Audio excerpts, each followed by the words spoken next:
Bauman notes that on average, hair grows approximately a quarter to a half an inch per month, and while we can't speed up this process, we can affect the quality of the hair shafts each follicle can produce. Think thicker, stronger, shinier locks.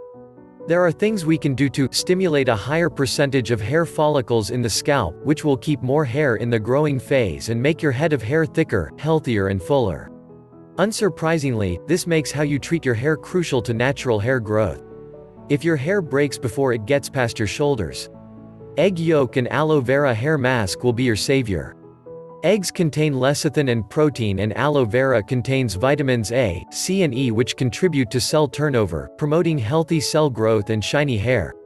Additionally, the presence of vitamin B12 and folic acid in aloe vera gel have benefits like preventing hair loss. How to make the mask? Mix 2 eggs with 2 tablespoons of aloe vera. Add half a cup of water to dilute the mixture and make it less sticky. Apply the mask directly to dry, brushed hair, and leave it on for up to 30 minutes. Then, shampoo and condition as usual. Thanks for watching.